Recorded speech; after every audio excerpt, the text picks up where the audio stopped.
watching Numbskull News, and today we're going to get into merger talk, but it's not the Big 12 and the ACC. No. We're talking the Big 12 and the Big East. Now, I first came up with this idea a couple weeks ago in a video, kind of towards the end, and Coos from Coos' Corner reached out, and he wanted to do a little podcast on his second channel called Hoops from the Hills, or Hoops in the Hills. I can't remember which one.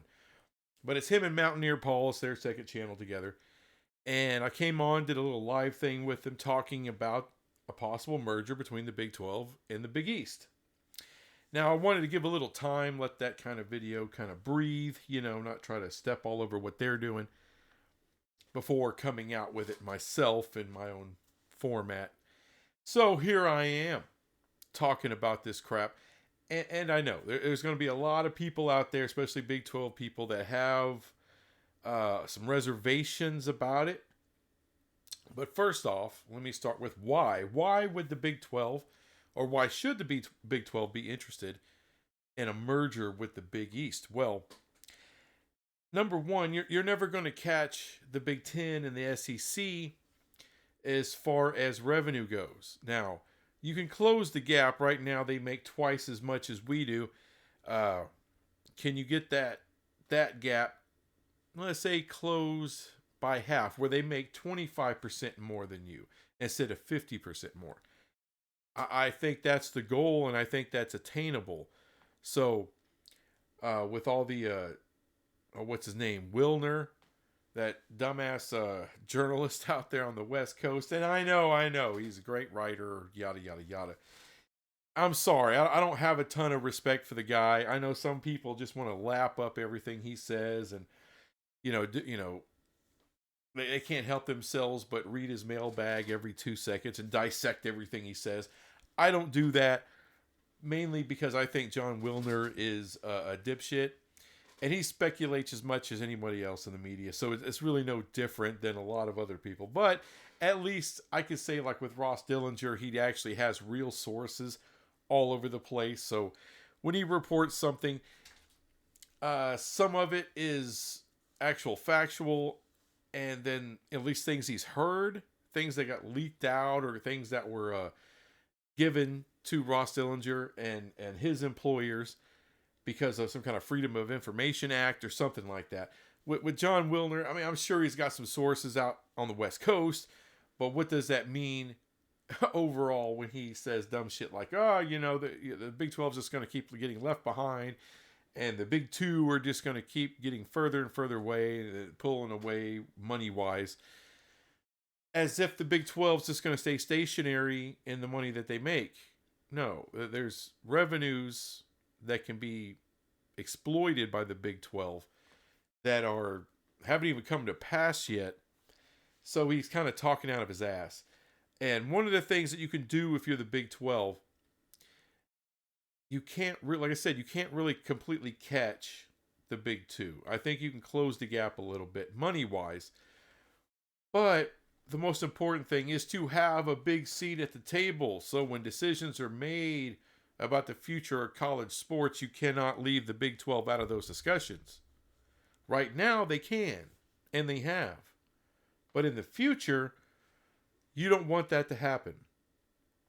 You want to be seen a little bit more like an equal. How do you do that? You corner the market in basketball. All right, the second revenue generator. The horse is out of the barn as far as football is concerned. All the big brands, all the big eyeball getters, they're all in the SEC and the Big 10. Now, the Big 12 have plenty of really good brands, but let's be real, they're mid-tier brands, highly competitive. I mean, we saw TCU play for a national title. They can get playoff wins. However, we still have to be honest. They don't pull the ratings and the viewership of the SEC and the Big 10. Nor will they ever, more than likely. But you can destroy those conferences and viewership in basketball, as I said before, the second revenue generator. And it's one that the Big 2 aren't really looking at. If they do well in basketball, that's just a cherry on top to them. To the Big 12, that has to be the goal. All right, you corner the market. How do you corner the market? Well, you start by pulling teams out of the ACC. That would happen first, before anything else. You pull what you can pull from the ACC. Not just good football brands, but they have to bring quality basketball as well. Teams like Louisville fit that bill very well. Duke is another one. That would be a massive get for the Big 12. However, once you pull those teams, we already have a scheduling alliance with the Big East. You have to start talking merger with them. Now, I know what you're going to say. Well, hold on. Didn't the ACC pick them apart before? It failed. It didn't work. Yada, yada, yada with the Big East. You don't do it like they did. You learn from their mistakes, obviously. You have to be upfront, open, and honest in what you are expecting from the Big East. And they have to be open and honest what they are expecting from the Big 12. And if you're going to peel away your basketball from your football and get a different contract, a different media rights deal just for your basketball, you have to have the brand value in order to do that. Now, after you pull the ACC teams in, you're pretty much there. However, if you do a merger with the Big East, now you're all the way there. Now you're way past the mark where it's no shit. And you would only do that to separate basketball from football. And in doing so, you got to separate it in everything, not just its own media rights deal. The voting decisions, the decisions about where the Big 12 goes and what it does. Of course, those Big East schools will have a say in some of that, but they don't have a say in everything. They don't have a say in what happens with the football, in other words. All right, some things just have to be done separately. They have a say in whatever sports that they're going to bring over to the Big 12, not just basketball. They have a say and a vote in that. In matters of football, all right, football has to be seen as its own thing, and the Big East teams would have no say-so in what happens in Big 12 football. You have to keep it separate. All right, not just in media rights deals, but in all your business dealings within the Big 12. That's the only way that works. Why would the Big 12 do it? Like I said before, you want to get that big seat, right? You want a big seat at the table. You can't get that big seat in football. All right, you have what seat you have, which is a mid-tier seat.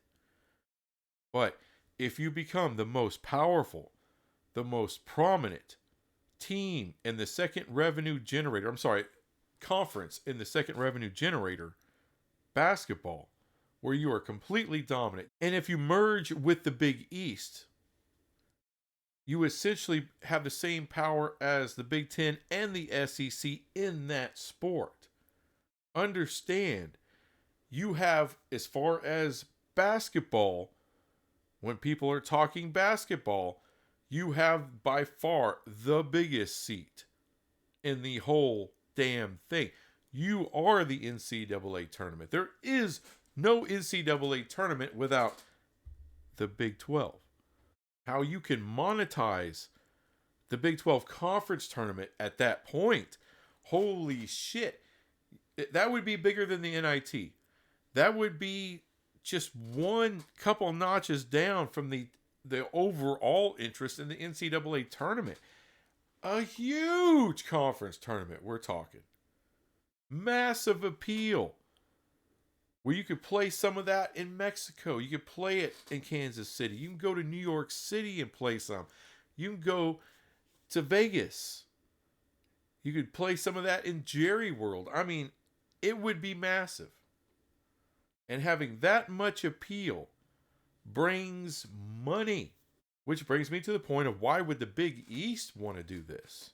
There's a big fear out there from a lot of different conferences as far as being left behind, right?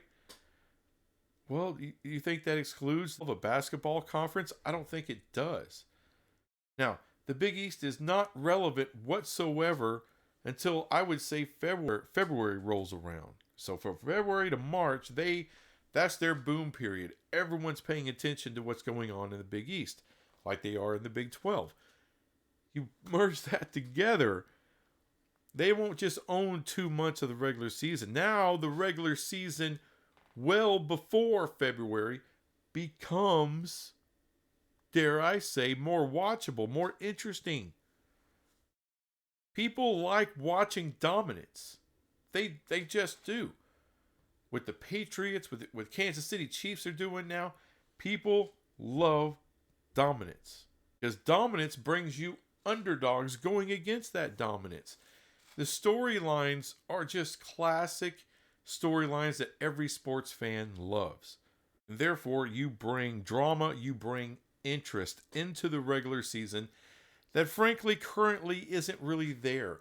There's some of that in the Big 12, maybe a little bit of that in the Big East, but you join them together, the interest just grows that much more.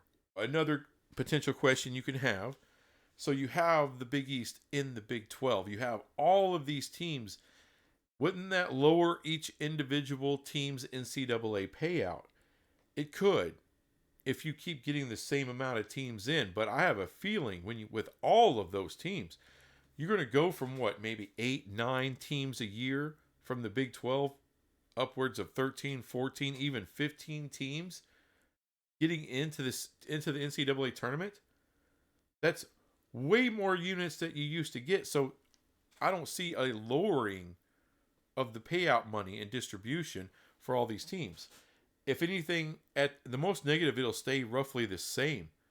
It could even grow a little bit more than that. But what you can do with the Big 12 conference tournament is you could monetize that like never before and make even more money. So when it comes to the Big East, it's about being relevant. It's about making money. That's why you would do this. So overall, for both conferences, it's a win-win. And keep in mind, as I said, everything will be separate. So the Big East would not get a piece of the CFP payout. They also would not get the same full share of the Big 12 media rights deal because they don't play football.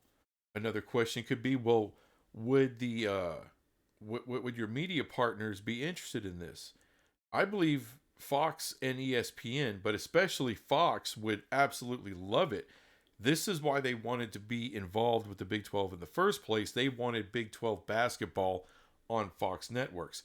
If Big 12 basketball includes teams from Chicago, we're talking about premium basketball teams from Chicago, Wisconsin, New York, New Jersey. That, you tell me where the appeal isn't there. You tell me where Fox would not be interested in that.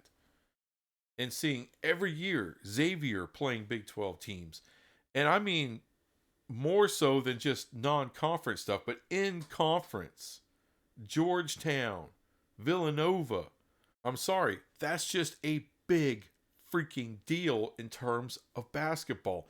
It actually would register on the Richter scale of news within college sports and college sports journalism. It would be big. This is a huge, bold move that your mark should definitely take a look at. If you want the Big 12 to continue to progress and have a big seat at that table of relevancy with the Big 10 and the SEC. This is important to have for the Big 12. You'll never be dominant in football as far as playing Big 10 or SEC teams. You could do some damage in the CFP tournament.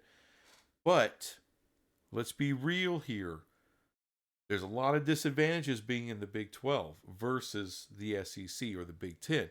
However, when you completely dominate the second revenue generator in basketball, well, now they can't leave you out of discussions. They can't just forget about you. Not at that point. You're one of the big dogs. One of the big three is what you'll be. Anyway, that's all I got on this crap, and I'll be back with some other crap later. Bye.